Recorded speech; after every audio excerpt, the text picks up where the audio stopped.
Hello and welcome to Manny Beal. I just popped by a channel I'm following called Monistic Idealism, and they had Bernardo Kastrup on for a almost 4 hour long interview session. I don't know exactly what word to put on it, right? Sort of an ask me anything kind of thing. And I have a few comments on that, which is the sort of the main topic here, right? But first of all, I want to add a few comments to something else, which is I recently saw that Stefan Molyneux has reissued all of his introduction series to philosophy, which is sort of 20 years old almost, or something like that, from his younger days, so to say. And it's 10 hours long combined introduction to philosophy. Now, some of it is about politics and so on. I don't give a shit about, right? So that is not really interesting. But maybe sort of a third of it or half of it is sort of base level philosophy. And I might want to tackle a deconstruction of that at some point. Now, I wouldn't mind, and also, I got a 4 or 5 new subs recently, so welcome aboard, and thank you for popping by and subbing on my channel. Every sub counts in my realm, right? I'm trying to get to the level of 1,000 subs, so if you would help me there, please, right? But I hope you stay around, and I hope you enjoy the philosophy I present. And if you have comments, please give them. Please, put them below here. And, you're always welcome to go on the board. Link should be below. And if any of these links that I'm referring to anywhere don't work for you, let me know also, right? But there's a caveat. If you want me to do a deconstruction of Stefan Molyneux's Introduction to Philosophy, I need 10 donations. From this day on and forward, when I have received 10 donations, I will do that deconstruction, right? Okay, otherwise I need some encouragement, right? It doesn't matter how big of course I would like to have, if you have, $100,000 lying around somewhere you don't know what to do with, well, I wouldn't mind, right? No, just kidding. But when I have received another 10 donations, I will head into a deconstruction of Stefan Molyneux's Introduction to Philosophy, which is also pretty awful as far as I remember, right? Though I have to admit that when I started out doing philosophy more than 10 years ago, Stefan Molyneux, as I pointed out, he was actually the one who ignited my interest in philosophy. So in the beginning, I listened to a decent amount of his videos and podcasts, which among others were these introductions to philosophy. So this is where sort of my start block, right? Later I found out how ridiculously bad he is at philosophy. So that's how it goes, right? Okay, back into monistic idealism and Bernardo Kastrup. First of all, I want to point out a few things, right? Which is also maybe an extension of what I did deconstructing his analytic idealism course, which is on the Essentia Foundation YouTube channel. And which you can see I'm sopping, right? I want to see what the hell is going on over there, right? Where he has his part 5 is basically not explicitly, but very implicitly telling you he's full of shit, right? The title alone destroys his philosophy, in my opinion, right? Idealism, as far as I can understand from what he has stated, is the notion that not only is there your mind and your experience, or what is going on, your experience and your emotions, which is within the umbrella term your mind, there is also mind beyond your mind. Because you have this idea that there might be an external world to your experiences, idealism is the notion that outside is also mind, right? Now, if you're an empiricist, which is basically what he says here, empirical evidence for analytical idealism, right? Now, empiricism is a kind of knowledge. So knowledge is not something you use to prove, right? Metaphysics. Knowledge is something that is an extension from metaphysics when you have settled all of metaphysics. So it's like putting the cart before the horse, or putting the horse behind the cart, so to say, right? So first of all, you can't use knowledge in metaphysics. That's screwed, right? You can't have empirical evidence for mind. Because mind is a construction, it's an abstraction. It's not something that has a color or a sound or a taste and so on, right? That's also why mind is a screwed up reduction base, which is another part of his philosophy, right? Now he says that there's the idea of, the notion of idealism is there's something that is beyond your mind.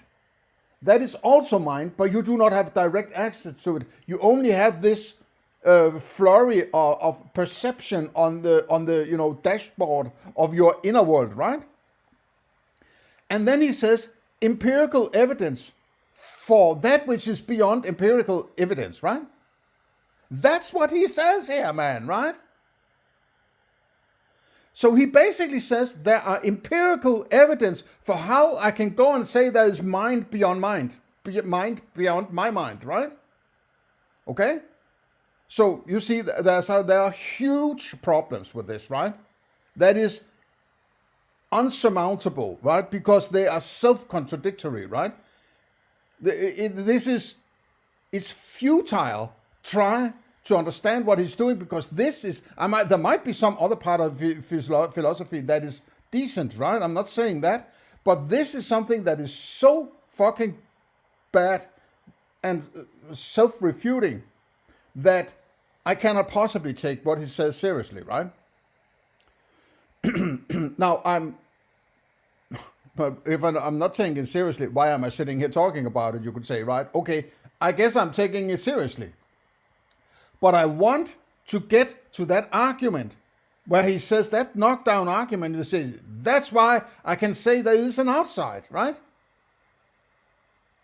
That's the argument. He's spending almost an hour here trying to give you empirical evidence about,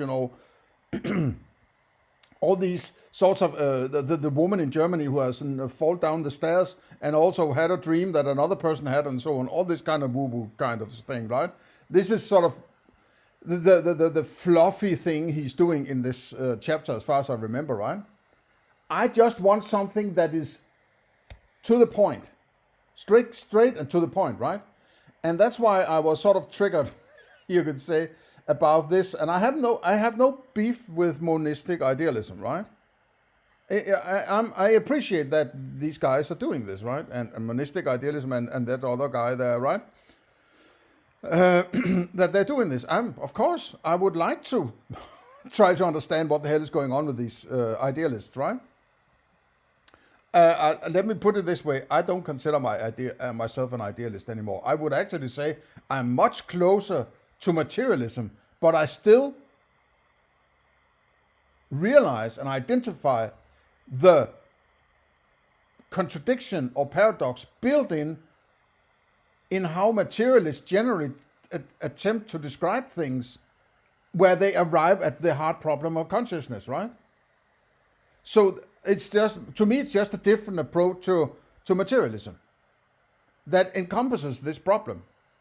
So I'm much, much closer to materialism than I am to idealism, because this seems that they cut the ties to anything that can possibly be empirical, and then they turn around, as Bernardo does, and bringing all sorts of empirical, because that's sort of a knockdown. When it's empirical, it's good, right? But it's based on a fluffy foundation of something. Of course there is an outside, as you will see in this clip here, right? So I'm only going to to show from minute 1.5 to minute 11.5 or so, right? Just to to get to this point he's trying to convey here, right? Okay, let's go.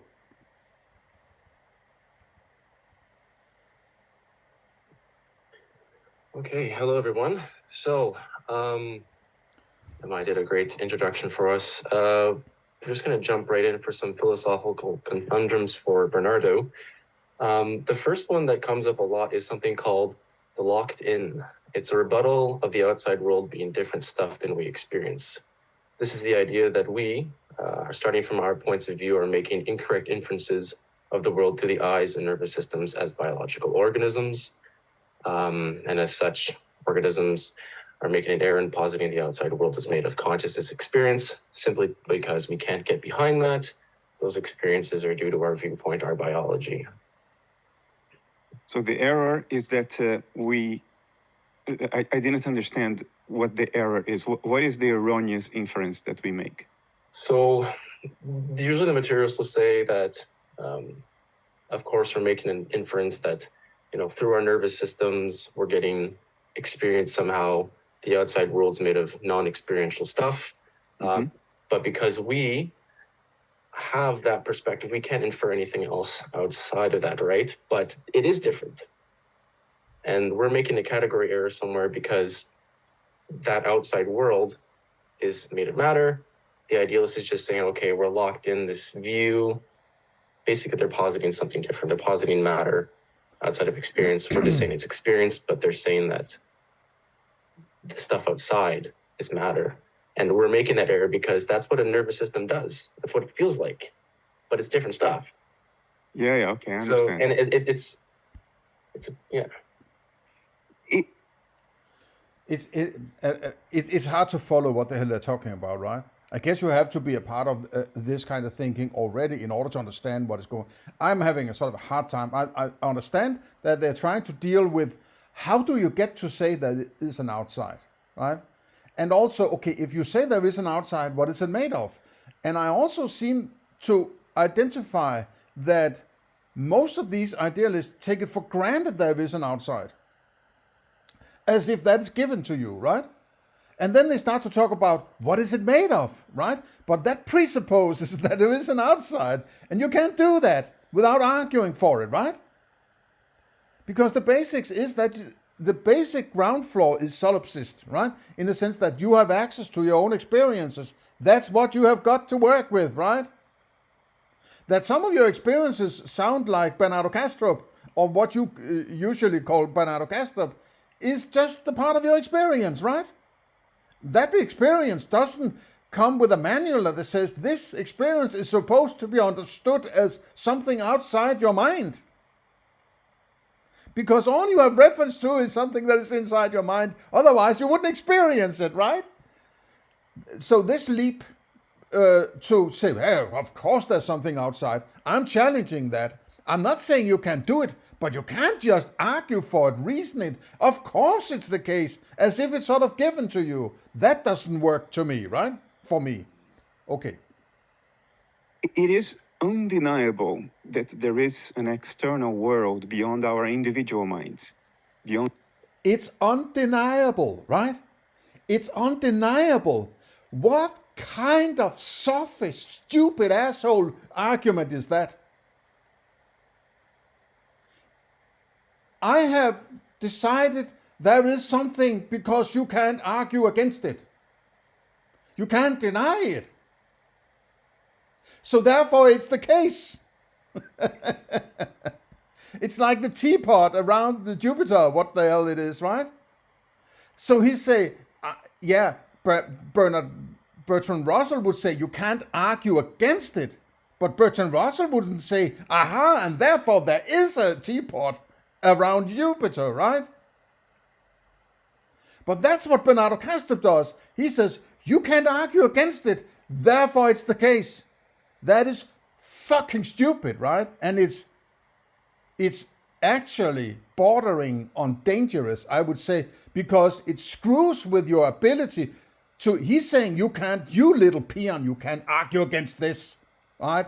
Therefore it's the case because I'm the master. I have been talking to the big mind out there. So, and he's told me he exists. So therefore it's a case. Shut the fuck up, you little peon, right? That's what I'm also hearing between the line. I might be out on my rails here, right? But, after listening a lot to him, right? you can't basically argue against it, right? You can't deny it. You can't deny it. Therefore, it's the case. This is fucking stupid argumentation, right? I don't buy it for one fucking minute, right? And you know why I am up in arms against this, right? It's because this is the fucking foundation of the whole of his idealist approach, right? He just says, of course it's the case. As if you have to, study philosophy for 6 years and get a PhD in order to say, of course it's the case. Give me a fucking break, man. Then I want all academic philosophy, taxpayer funded, to be ended immediately. If this is the kind of philosophers they are cracking out, right? Give me a fucking break, man. Of course it's the case. You can't deny it. What a fucking stupid argument, right? Oh, man. On the boundaries of our personal mentation. That's undeniable. If I am dreaming and I become lucid Of during course, my dream, he jumps into dream. Or whenever they, when they start to get poetic, or when they start to, talk about dreams, right? When they jump into dreams, it's sort of this woo-woo landscape, sort of, it's halfway between you and the big mind and all this fuck off, man, right? I never refer to dreams when I'm doing my philosophy, because philosophy is all about my awakened world, right? When I'm awake, when I'm, conscious and meta-conscious and all that shit, right? It's not what I'm dreaming. I have no fucking clue what is going on when I'm dreaming. And I'm not using that to explain anything. Right? I might have some ideas what might be going on. But I'm not going to use it in any kind of crackdown argument for an establishment of a mind realm beyond mind. I can influence the dream. I can change the world of the dream merely by an act of volition. If I am having a daydream or a fantasy, I can influence that fantasy by a direct act of volition. But I can't change the world by a direct act of volition. So there is something outside the sphere of my personal mentation and the sphere of your personal mentation. There is something outside individual minds, which individual minds inhabit. It's very difficult, if at all coherent, to get away from this conclusion. So I embrace this. The error is the following. In admitting that there is a world outside individual minds. In admitting. It's as if you're guilty if you don't say it. What kind of sophistry is this, man, right? Admitting? You little peon, you have to admit it. Otherwise you are, give me a fucking break, man. Oh. And then at some point he'll turn around and say, yeah. And now I'm going to bring in empiricism, right? This empirical evidence, right? I just admitted to this realm, but in part 5, after 6 hours of analytic idealism, whatever woo-woo shit, right? I'm going to bring in some empirical evidence for what I had to admit is the case. Of course, I have to admit it's the case that there is a realm beyond my realm, right? Oh. We take one step further and we say, and that world is outside mind in general. In other words, it's categorically different from mentation. It's a different kind of stuff. It's not mind stuff. Is mind a kind of stuff? Right? Mind stuff. What is that? If mind is a reduction base, you can't talk about it as stuff, can you, right? Otherwise, you're either equivocating the term stuff and mind and bringing them together, or you're saying there's a lower level of smaller parts called stuff, which mind is made of. Then mind is not a reduction base, is it, right? I mean, I can't believe how fucking stupid this is, right? Why can't people see how fucked up it is? Abstract physical stuff that is Well, I exhaustive. might have an answer to my prior, rhetorical question, maybe, right? I understand. The only possible and solution I can come up with, I better present it now, otherwise I'll forget it, right? Though we are not done with this clip. People want it and need it to be the case. So they don't care how stupid the argument is. As long as somebody can do it somehow, bring in this other realm of mind where they can put all their gods, all their governments, all their society, all the shit they want to be the case, all this baggage of shit they have been force-fed through childhood and youth, right? And bring it along so mommy and daddy won't have to be labeled as crazy people manipulating their minds all through their childhood, right? That's what I say. When you're saying you're Christian, you're basically saying, I am eating raw all the bullshit my parents gave me and destroyed my mind with, right? So I wouldn't be able to think straight. But I would be subdued into submission to this mental illness that is purely there to control you, not to make your life better, right? Describable through quantities alone and has no intrinsic qualitative dimension to it, even though the world in perception is a intrinsic qualitative dimension, right? Give me a fucking break, man, right? You are dealing with the first big leap away from the cogito ergo sum, basically, right? And you're just throwing around these words and say, of course it's the case, and sounding very fanciful and philosophical. You're basically just using, the philosophical dictionary and finding some fancy words and saying, I'm going to use that word and that word and that word. And hey, doesn't it sound like I'm very smart, right? The purely qualitative world. It's colors, melodies, flavors, scents, and so on, textures. So that second step is unjustified because that there are mental processes outside my individual mind and your individual mind is empirically clear. It is empirically clear. How is it empirically clear that there's mind? Mind is an abstraction. You talked about the colors and sounds and so on. Fine. But that doesn't entail mind.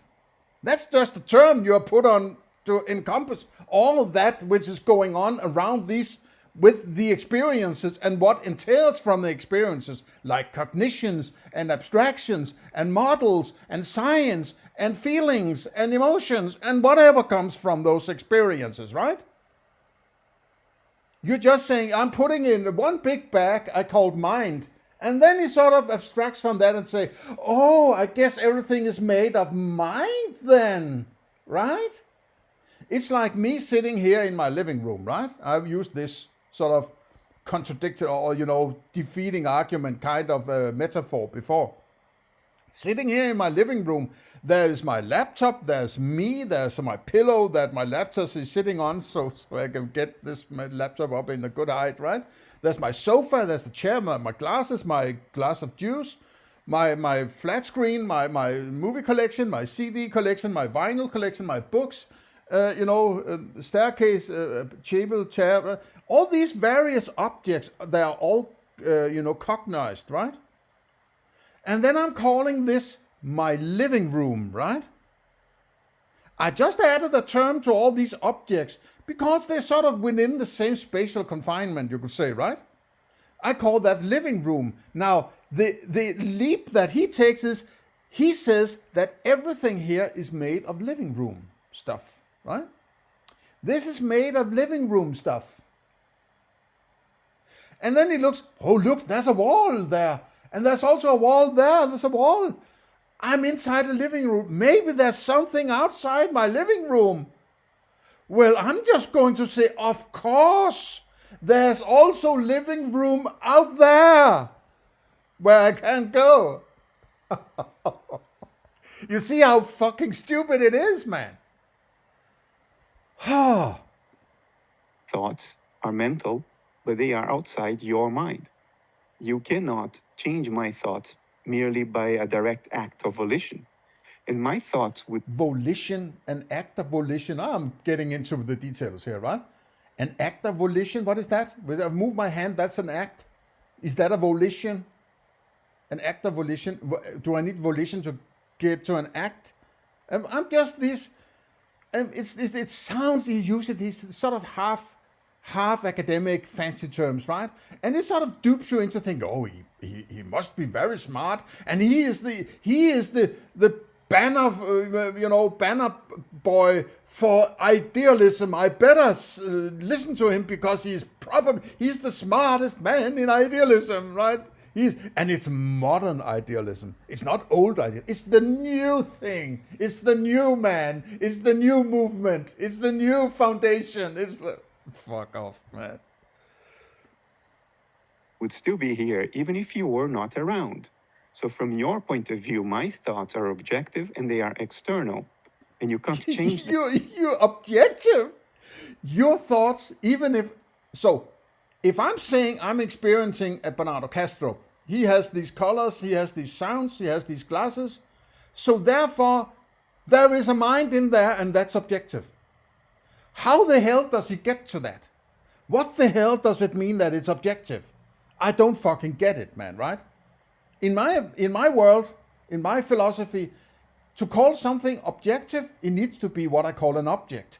And for it to be an object, it has to be something that I can cognize, right? It has to be elephant or beaver or Tupperware or whatever, sugar cube, right?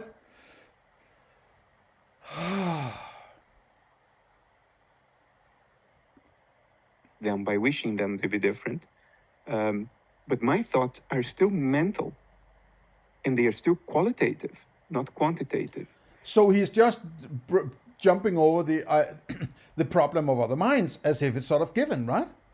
So he lumps everything into this, right?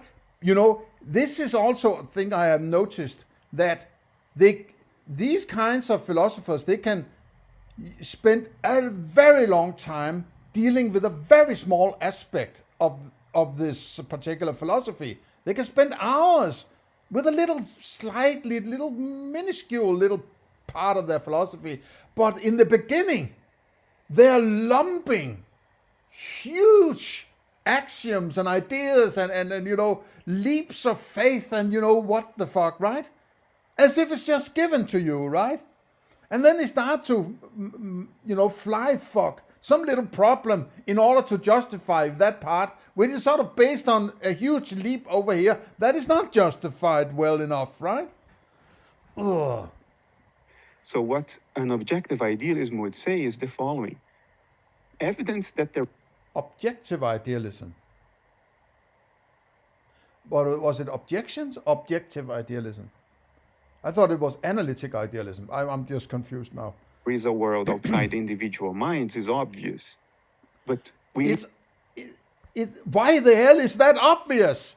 Tell me that empirical obviousness, right? Why the fuck is it obvious? Because it's not freaking obvious to me. I'm not saying you can't establish it and say axiomatically, I am going with the idea that this experience I have there is a representation of something outside that I do not have access to. I would be willing to go there. But saying it's obvious, as if you don't have to argue for it, or establish any axioms or any definitions of any kind, is stupid. And it's fucking dangerous. And it's ridiculous, man, right?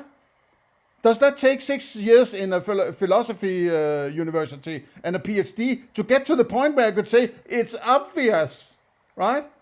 So you can use that argument, if you can use this argument at the foundational first leap away from Descartes, you can use that argument all the time. You can just say it's obvious, done, right? It's obvious, yeah, well, it's obvious, huh? Just use that argument every time you try to argue for it. Just say it's obvious. This is smart. It's a very easy kind of philosophy. Just say it's obvious. You don't need all these elaborate discussions and presenting 6 hours of whatever. Just say it's obvious. Done, right? Need extra motivation to take that next step and say, and it's different from mind itself. Because on the face of it, since there is mind stuff outside my individual mind. Since there is, right? So it's sort of presupposing that ridiculous argument is valid and saying, now I've established there's an outside, now I'm going to talk about what it is, right? And what has he spent? 2 minutes, 3 minutes? Oh, man. And the world might as well be made of mind stuff that is outside my individual mind, and which presents itself to me as what I call, colloquially, the physical world. So from that perspective, the colloquially physical does not need to be strictly physical in the sense that it is exhaustively describable through quantities alone. The colloquially physical can be intrinsically qualitative, not made of the qualities of my perception, but intrinsically qualitative. And we actually have... What the hell is what is he talking about? I mean, I can't follow it, right? He's sort of saying, yeah, it's physical, but it's not really physical. It's mind, but it's not really mind I have access to, right? It's sort of some fluffiness, right? I don't like fluffiness in my philosophy, right? Because it's a sign of bad arguments and bad philosophy, and you don't know what the hell you're doing when it's getting fluffy, right? And the fluffiness usually, I believe, arrives because there's something prior you didn't deal sufficiently with, or you're trying to release yourself from your reduction base somehow, right? And that creates the fluffiness. If it's not follows obviously from your argumentation, I'm rejecting it. As soon as it starts to get this fluffiness, fuck off, right? I don't buy it.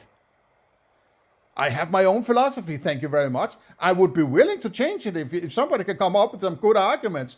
But there needs to be some fucking good arguments. And saying, of course, and being fluffy is not going to crack it, mate, right? Evidence that this is exactly what so-called matter is, because my being, which I can experience directly through introspection, is mental. Come on, matter is a term used to describe your experience, right? The problem is that usually scientists and materialists and whatever, they tend to claim that experience is also outside, which is ridiculous, right? But it's still a description of the inside. It's a way to handle, okay, this experience I have here, I will call that matter, right? Fine. I had nothing against that. It's when you start to say there's matter beyond my experiences, that's a problem, right? Because you do not have access to that. Neither does he. In my opinion, nobody has access to it. In the sense of direct experience of, it wouldn't even be an experience, right? It would be something different. It would be the being of it, right? And you can't be it if you need an experience of it, right? So you can't get to the being. You can only be within some kind of experience. And then you have this, disconnecting yourself from that realm if you're staying in experiences. So you can't get out of these experiences no matter how hard you try and how much you want there to be something beyond your experiences, right? I am a bundle of mental processes. My thoughts, my emotions, my memories, my mental dispositions, my fantasies, and so on and so forth. But when I look in the mirror... Your fantasies? Okay, let's not get into that. I see a physical entity. So, in principle... No. You don't see a physical entity.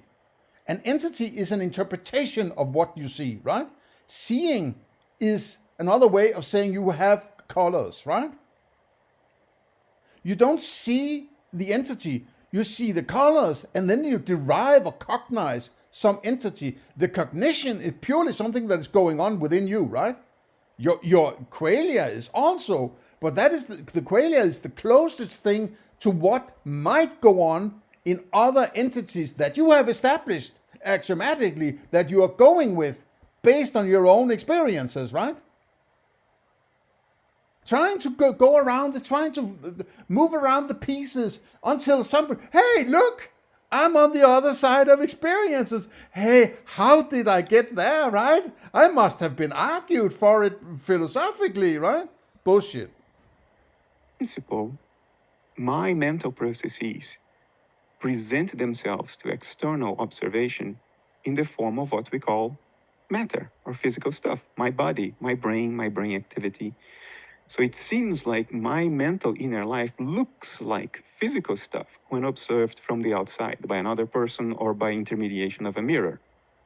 And since my body is made of the same atoms and force fields as the rest of the universe, unless you want to postulate an arbitrary boundary or an arbitrary discontinuity in nature, we have, in principle, good reason to think that this is what matter always is, not only in the case of our bodies, matter being what our minds look like from the outside, but for the rest of the universe as well. And that would account for an external world that is mental just like we are, and yet outside individual minds, a world which we inhabit and which presents itself to observation in the form that we call colloquially the physical universe. Does it address the question you asked? I think it does, because Yeah, I think it does. He doesn't know what Bernardo is talking about. Maybe he has some ideas, but it's sufficiently fluffy. So he has to say, yes, he brought the guy on board, right?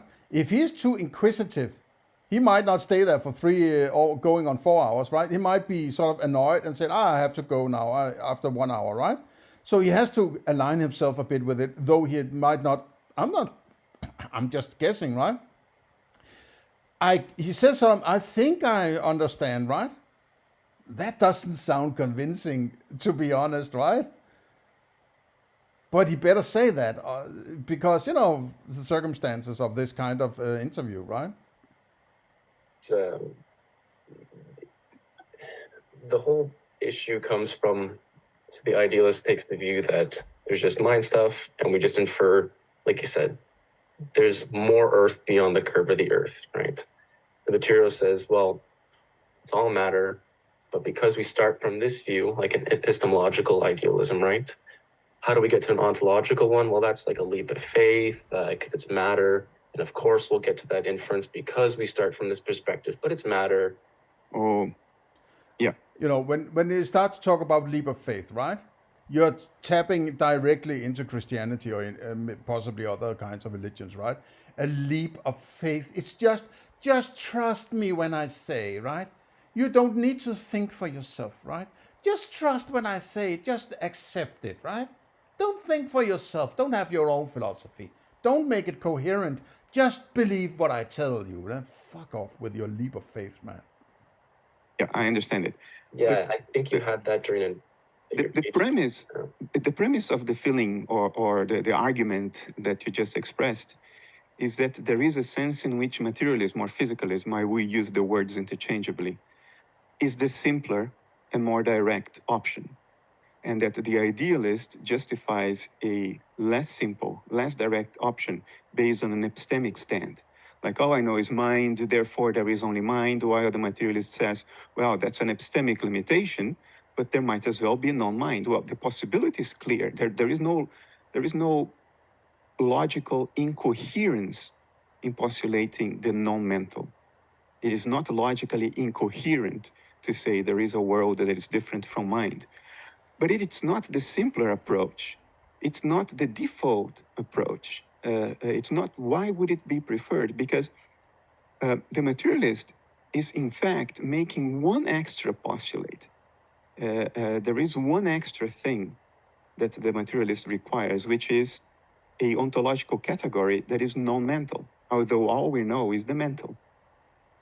So from a parsimoniousness, Yeah, I would agree with that. If the if the materialist extends the experience to also be an outside, then they're sort of creating a new category of an outside that they don't understand that is based on their experience. And if it's not based on their experience, how can they have access to it, right? So this is the problem that materialists do not identify. So I would just say, in my opinion, at this point, materialism just has to be wound a bit back to accommodate for this problem, and then they take this kind of stance to build the philosophy, right? This point of view, parsimony point of view, you don't have to throw everything out with the bathwater. I'm not saying that he does that, because he constantly appeals to science and empiricism, while he's just, basically jumping in woo-woo shit into argumentation for an external world without even having... It's like, of course there is, right? Isn't that the same that materialists are doing? They're just saying it's made of my experiences. He's saying it's made of mind. I don't see that much of a difference in this kind of humongous leap. Right? The preferred option is to account for the external world in terms of the ontological category that is a given, that is a pre-theoretical given, which is mind stuff. If we can make do with that, then that obviously should be preferred from the point of view of parsimony and conceptual parsimony, Occam's razor. But the materialist wants to go a step further. He wants to postulate one extra thing that is a pure theoretical abstraction, which I would argue is not necessary. And that's a second point, it creates an insoluble problem. Because now you have to recover mind from a theoretical abstraction of mind. Like a dog. Yeah, but the trick that he does is he's just saying, rather than saying it's something different that then becomes mind, which is also a problem in my opinion, he just says, okay, I guess if I say that it's all mind out there, don't have to explain how it becomes mind on my side, right? So it's all mind going in a circle this way, right? And this singularity of mind is sort of solving some kind of problem. No, it isn't. No, you're fabulating about stuff as if it's given to you, which it isn't. You have no way of saying if there's an outside. You can't even deduce from your experience that there must be an outside, in my opinion, right? You can't reason your way to it. You can establish it by axiom, but you can't reason your way to it. And because you can't reason your way to it, you can't talk about what it is, right? It's not given to you. It's not of course. It's not, whatever leap of faith bullshit, right? I don't buy that for 1 second. Chasing its own tail. And that leads to the hard problem of consciousness. So there are two reasons why the materialist approach is not the default. It's not the simplest. On the contrary, it's less simple. Why does it have to be the simplest? That doesn't follow. Yeah, it might be a good rule of thumb to say, if you have two competing theories, the simplest one is possibly the one to go with, right? But it's a relative understanding, Occam's razor. It's not an absolute thing that if you can find the explanation that only have one thing in it, then that's the right one. That doesn't follow, right? It can be possibly too simple. Because I think if you create something, a reduction base called mind, you are basically saying everything is mind. So, and that can't be reduced further, right? Because if it's a reduction base, you can't reduce it. So you stop with when you say mind, you don't go any further, right? Otherwise, it's not a reduction base. And if the reduction base is everything, you can't go anywhere from it either, right? How can you go anywhere from everything is mind? You have to reduce it somehow then, right? But then it's not a reduction base, man, right?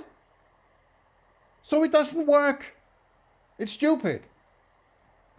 Oh, it's more, it's unnecessary, and it leads to an insoluble problem. Why would you prefer that? It makes absolutely no sense.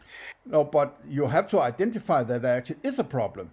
I would say that materialists, they don't identify this problem.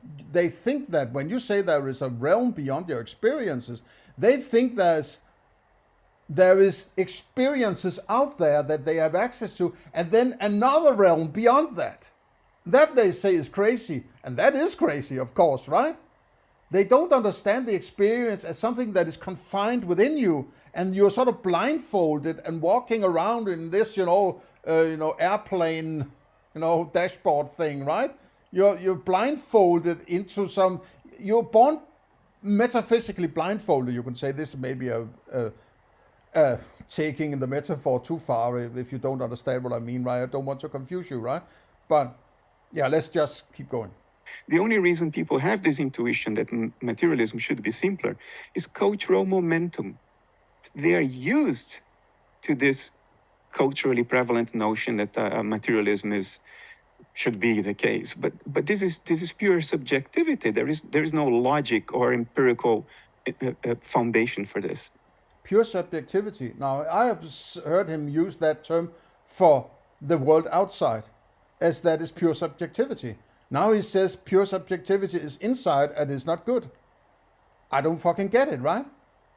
Now, if you were to deconstruct all of what Bernardo Kastrup have been saying through the years, the last, 4 or 5 years, whatever, right?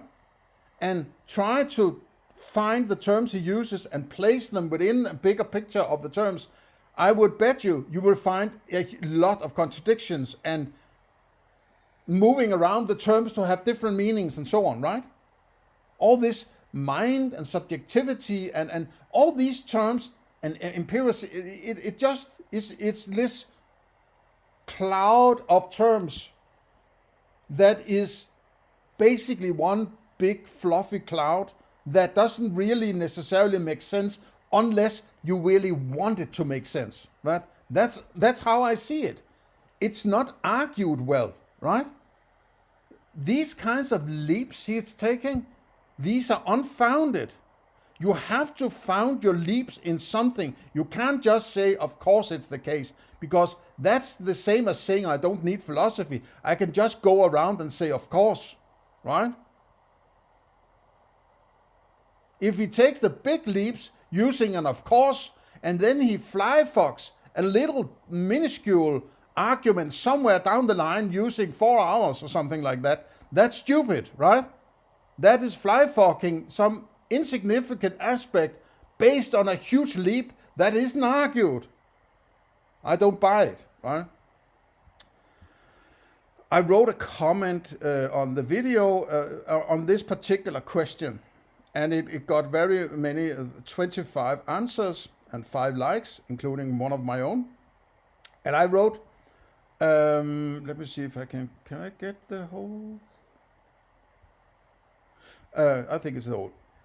At 3:17, Bernardo Kastrup says, it is undeniable that there is an external world beyond our individual minds.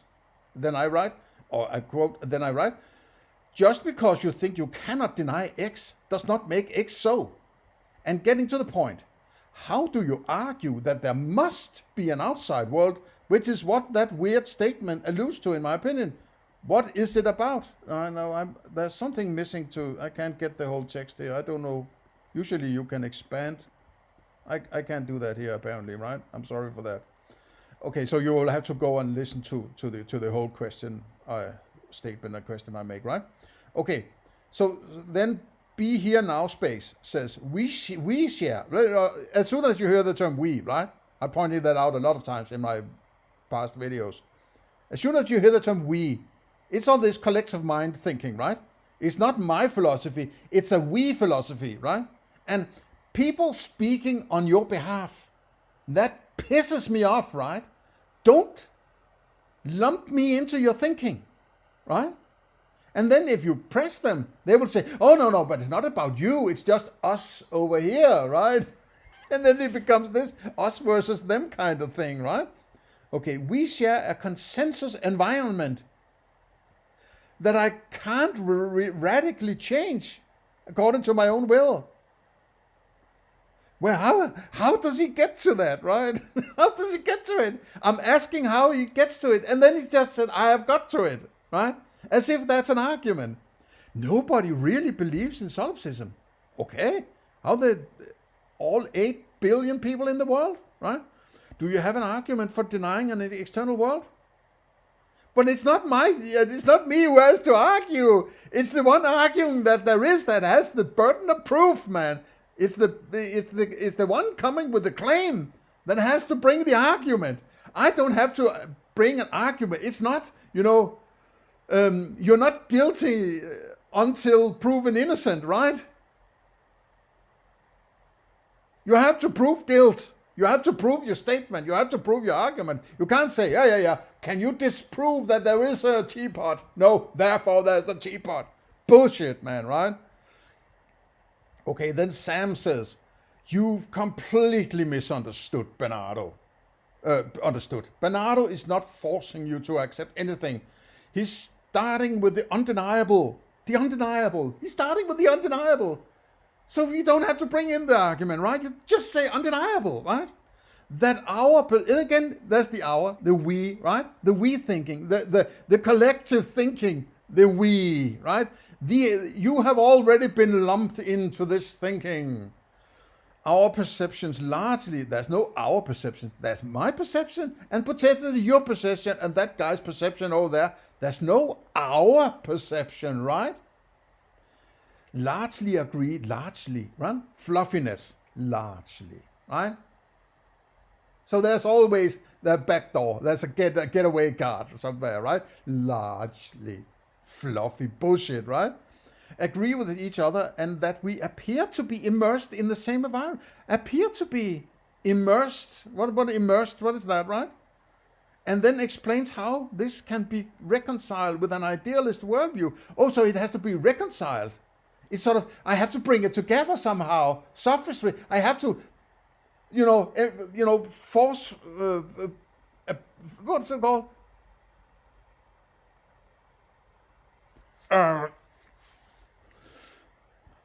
Force construct this idealism into this thinking, something like that, right? Now I know this is not Bernardo Kastrup making this statement, but he is sort of he's helping, trying to do it right for him. I.e., that the external world is only external. Well, I'm not talking about what the external is, right? I'm asking, how the hell do you get to that external world, right? Okay. Then I say, for denying, don't turn it around. The one arguing something has the burden of proof, so to say. Of course, is not a freaking argument, but granting him that it is, which it isn't. What is it about his experience, which is all he has before he attempts this poorly argued leap, that necessitates the existence of something beyond those experiences? Another thing, there is no we, and there is no share. You have to argue for that also. Just because, and a third one here I state, just because nobody believes in some philosophy, i.e. solipsism, does not validate it that alone, by that alone. You need to do more than that. I am pointing to how badly people are at arguing, right? They are taking all sorts of shit for granted and saying, oh, it's the case, right? So I have argued, sort of, right? And then I write to Sam, undeniable, quote, is not a valid argument for anything. It is a lack of actual philosophy to attempt that approach.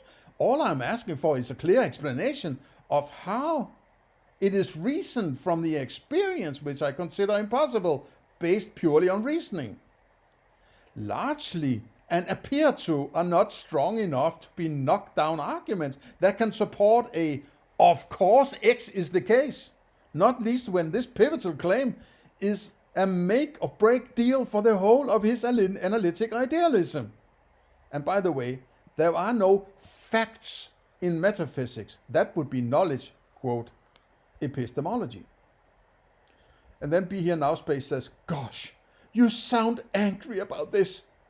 So you are a solipsist, and if not, why not? So he's creating a straw man, right? Just because I ask a question, he's deducing that I have some kind of philosophy, right? Sam says, Manipil, you still don't get it. Bernardo is not arguing for an external world. I think he is. I mean, and then, you can also judge a philosopher by the people he's surrounded with that supports him, right? How well they argue, right? That says a lot about the philosopher, in my opinion. I mean, you can't blame the philosopher, you can say.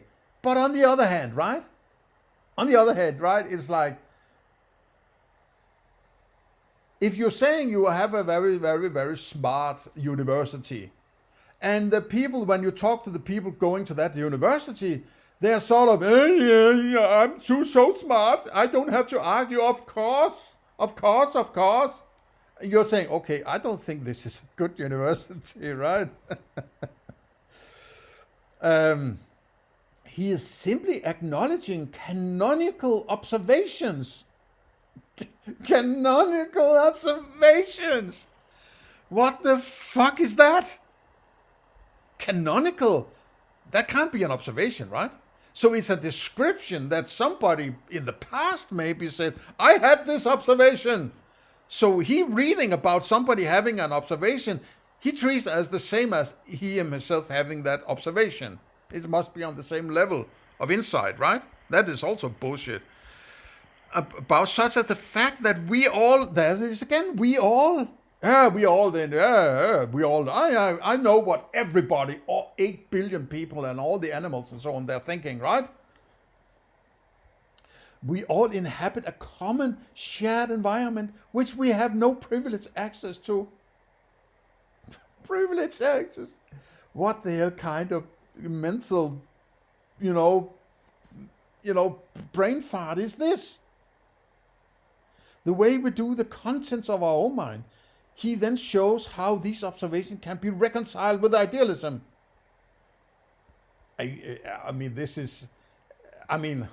Sometimes I wonder why the hell I take the time to deal with people like this, right? If you really, for some bizarre reason, need an argument to eliminate solipsism, the idealist line of reasoning naturally does this as well. Solipsism has ontological simplicity over competing positions. Oh, so it's a relative. It's better than those over there, so I must be right? I don't put arsenic in my food that I give to my customers, so it must be the best food in the world, right? Solipsism has I'm not talking about solipsism. He is creating this straw man of solipsism, right? I just want a basic fucking argument for how Bernardo makes this incredible leap out of nowhere, right? That's all I'm asking for. He's going into all sorts of ideas and prejudice and all sorts of straw man arguments, basically, right?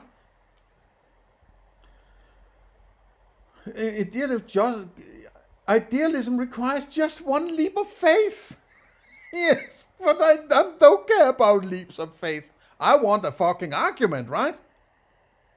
And if you can't reason or argue, I want you to state a fucking axiom that you're working for. You might use a different term than axiom, but whatever. Something that says, I can't reason my way to this, right?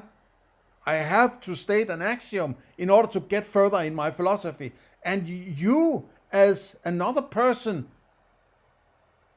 have to accept this axiom or agree with it in order for us to keep going in my philosophy. If you don't agree with this axiom, we are basically agreeing to disagree and we go each other's way, right? I might want to, if you disagree with my axiom, I would encourage you to tell me why, because I might actually have got things bad in my philosophy. It's stupid philosophy. So I want to have you, why don't you agree with it? Let me know why. And then if I don't get some good argumentation, I'll say, okay, thank you very much. I'm staying with my axiom and, please leave me alone, right?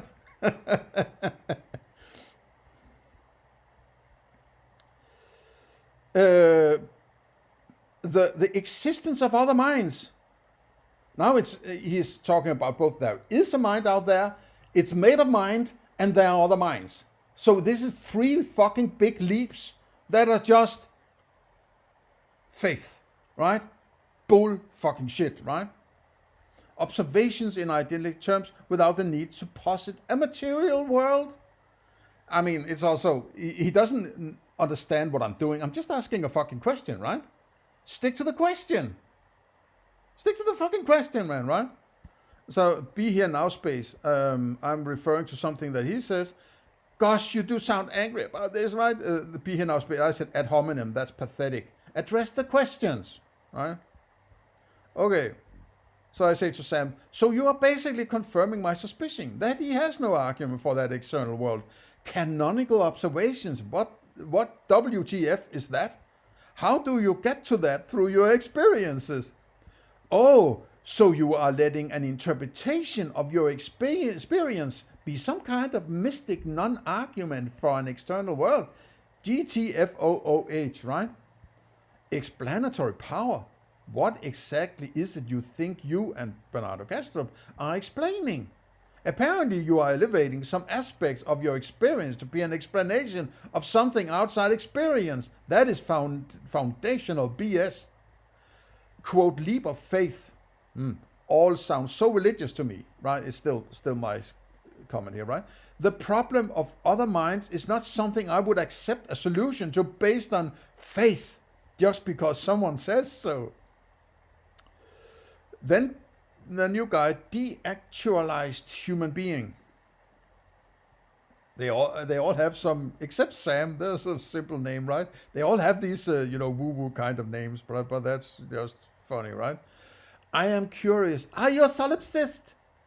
I am frustrated as well with what seems to be a widespread prejudicial attitude against the view. Solipsism is insane, they say, and yet these same people will jump through countless unargued hoops to avoid it.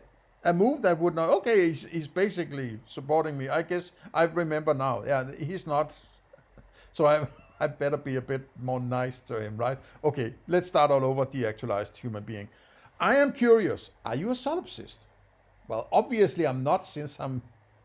You can't get to whether I am or not, right? Because you're just talking to your experiences. It's based on the axioms, right?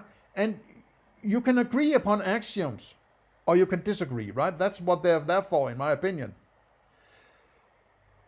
But from judging from the evidence, what would you go with? If I'm sitting here, apparently, potentially typing away, talking to my experiences, would I do that if I was a solipsist?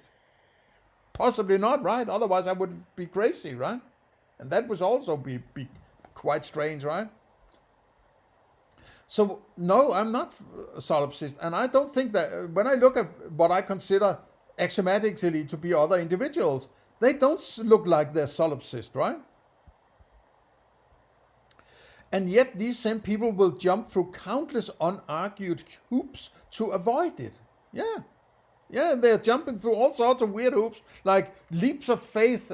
They're taking leaps of faith through these hoops, right? I agree with him. He's basically saying the same I'm saying. He's saying, well, I don't see any good arguments there, right? He's possibly willing to listen to the arguments, but he wants some freaking good arguments, not, of course it's the case, or leaps of faith, or anything along those fluffy lines, right? A move that would not pass in any other rational inquiry I can think of at present. It's a metaphysical subject almost everyone is completely fine with committing special pleading against. But this is lazy and nothing but prejudice in the end. I think I agree with that, right? He's basically on my side. I better give him a thumbs up there, right? Then Sam says, Manibil, you don't realize how silly your arguments are. Well, I'm not making a fucking argument. I'm putting forth a question you made, right? No one is arguing for the existence of an external world. Now, if what he does is possibly called a red herring, right? That he starts to be polemic about my question, and then I address his polemicness, right? And then he says, now I'm arguing against this polemicness, and then he can refute my argument about his polemicness. But I was sort of lured into attacking or, referring to his polemicness that didn't address my question in the first place. But he has diverted the discussion to be about something else. That's called the red herring, right? You don't realize how silly your arguments are. No one is arguing for the existence of external world. What the hell did Bernardo Kastrup just say? Of course there is an external world, right? I mean, I mean, how do you live in a confinement of a mind where there's no external world, but at the same time you're supporting this mind everywhere, also outside your own mind, right? I mean, how the hell does this function, right? No one needs to. Anyone interested in actual doing philosophy, okay, so it's sort of telling me I'm stupid, right? Starts by looking the structure of their own experiences and then trying to find a framework to explain them. But I'm not asking for an explanation of my own experiences, right? I can do that myself, thank you very much. You are simply confusing.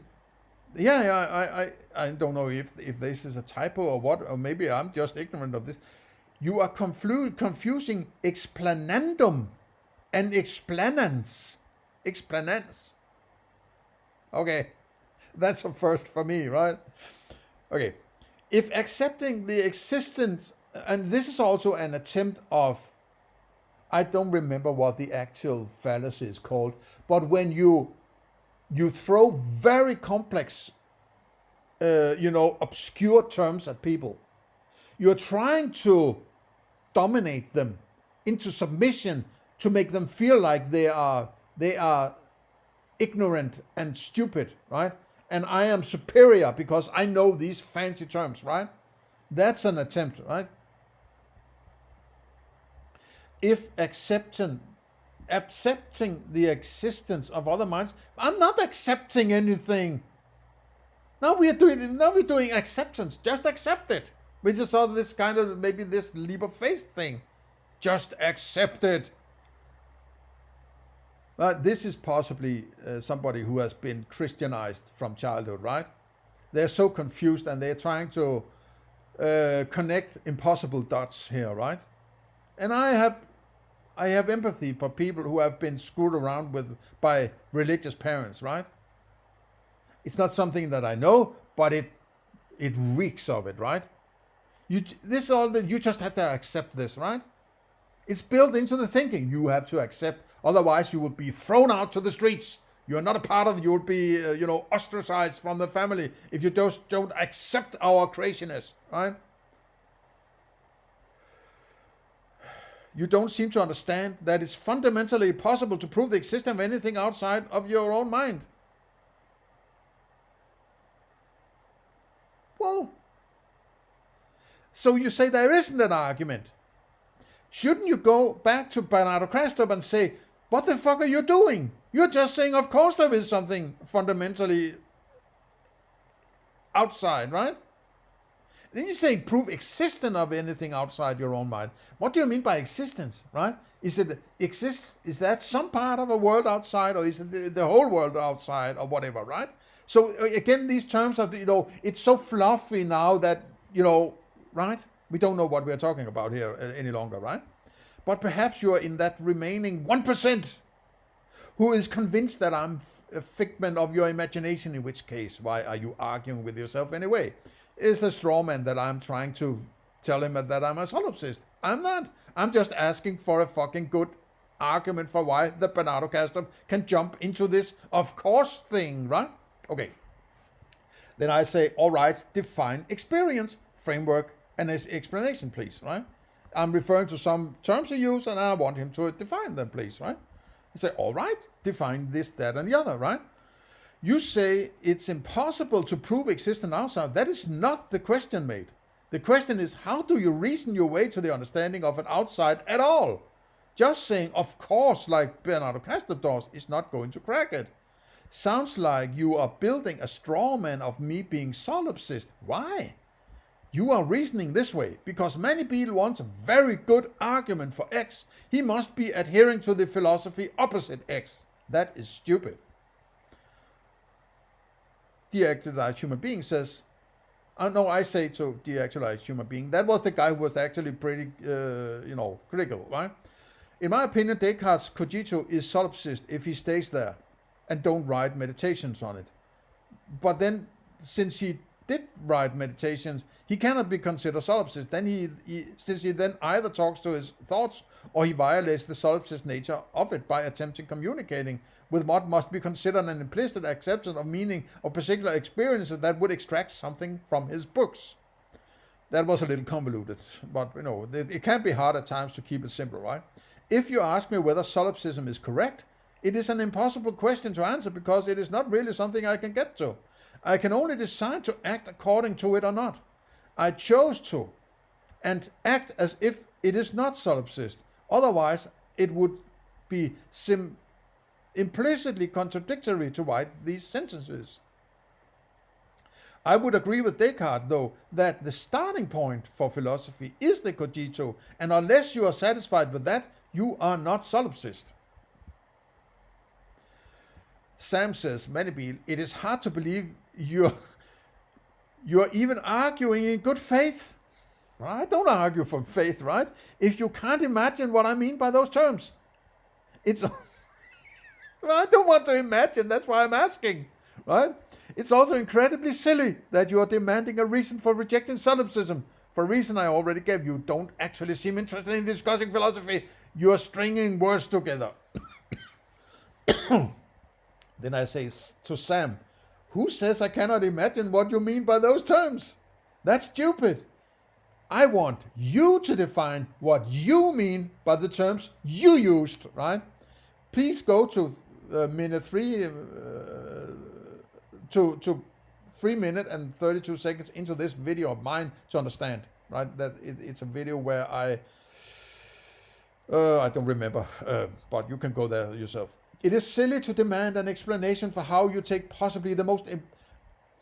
This is myself. It is silly to demand an explanation for how you take possibly the most important leaps you can take in your philosophy. You are only solidifying my demand on the reasoning behind this attitude. You apparently wouldn't identify a person really interested in philosophy even if you were in the middle of it.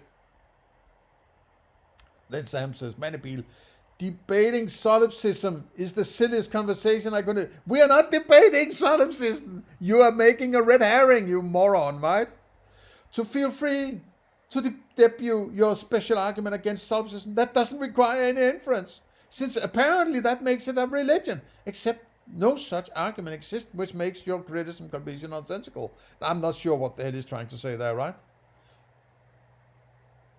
Your special arguments against solipsism. I mean, what the hell, man? He's clinging to his red herring as a straw man, right? Okay. Then the world teacher Jadakru Swami Vaganda comes in. And this is a long one, right? Look at this, man. It's like, what kind of fucking crazy woo-woo shit people are these, right? Superficially, Bernardo Kastrup seems to be promulgating the most ancient spiritual teachings of Advaita Vedanta, as found in the Upanishadic text of India. But due to reasons I won't go into at length here, his understanding is rather flawed. And then you can read it yourself, right? Okay. Then I say to Sam, to cut it short, you don't have an argument, and you cannot relay any argument underneath Bernardo Kastrup's of course fallacy either. I'm not sure what the F you are arguing, but I can tell you I'm not arguing for solipsism. I am just asking for an effing good argument for how you derive that there is an external world just like that, without any reference to your experience, which obviously must be the starting point of Bernardo Kastrup's philosophy, since he is attempting to go from it to there is a world out there, just by saying, of course. Then I say to Sam, drop the ad hominem dude, it's pathetic, right? Okay, you say the concept of an external world is derived from experience. First, I don't understand why you would call an outside world a concept, since that would rather be the term used for elephant or condom or beaver. Why would an external be a concept? Presupposing, of course, you can actually argue for that external. Second, when you derive that outside world from your experience, would you mind stating how you or Bernardo Kastrup do that? That is the question I keep asking, but you keep avoiding. Presumably because you realize you don't have an answer and can only pretend to be superior and fling ad hominem at me. Inability to find criticism for X does not validate X. How can you be that ignorant? Your philosophy has to be internally valid, and that does not have anything to do with criticism as such, but purely rest on the argumentation within it. Quote, a leap of faith. Give me a break. You sound like a fundamental Christian, not a philosopher. Then Sam says, Manipil, lol. Your final sentence says it all. You are literally centuries behind the conversation if you don't understand the rejective solipsism. He's still clinging to his red herring, right? In an empirically untestable inference. This alone shows that trying to explain any philosophical concept to you would be torturous waste of time. It's like you're just stringing words together into something you think superficially resembles an argument. There is clearly no understanding happening on your end, right? You know, creating a straw man, a red herring, and fling ad hominem, right? This is the level of philosophy of the people apparently supporting Bernardo Kastrup, right? It does says a lot to me, at least, right? Then I say, Sam, good luck convincing people of your leaps with that attitude, right? By the way, you have still not answered how you derive that external world. I have to conclude that you are just full of shit and just need philosophy, quote, to connect the Christian dots. That is literally centuries behind. Manipil, lol. My man saw the word faith and conclude I must be talking about Christianity. Now that is just embarrassing. Okay, maybe I'm too far ahead there, right? He can claim whatever he wants. Then Mr. P. Watson comes in. Manipil, I agree with you. In order for a mind space of awareness and activity to exist, do you need to create a universe or even other beings?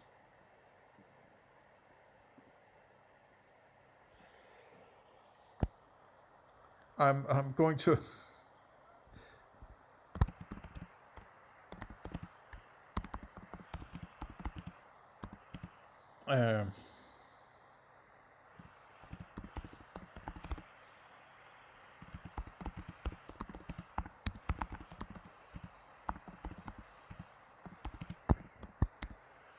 while I'm at it, sorry about that.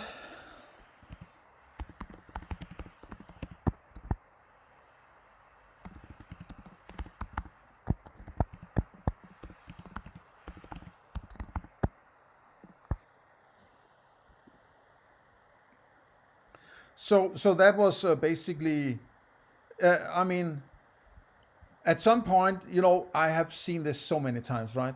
Trying to just ask a question, ask for some definitions, just, you know, and what you're basically pointing to that people don't know the fuck what they're talking about, right?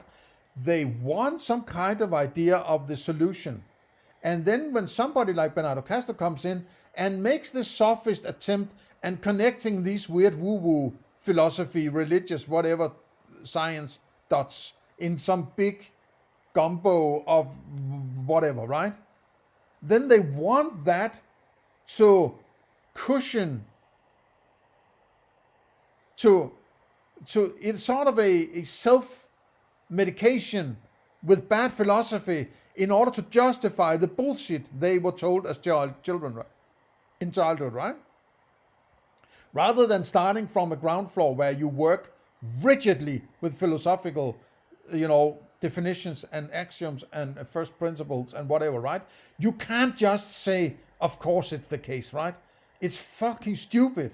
Now, if we were way down the line in some part of epistemology and you say, of course it follows, I might be able to go there and check it out, right? But you can't take your first leap away from, Descartes and say, of course it follows, man, right? Because it didn't follow, because Descartes went there, away from it.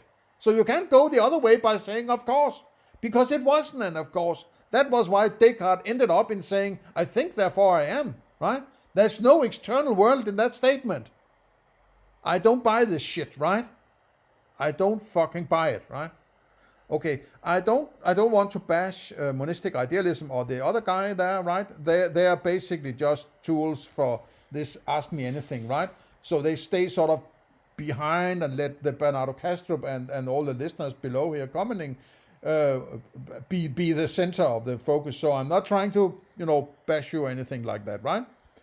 So, and I will say thank you for, taking 4 hours out of your time to present Bernardo Kastrup's philosophy here. So, otherwise, let me know what you think.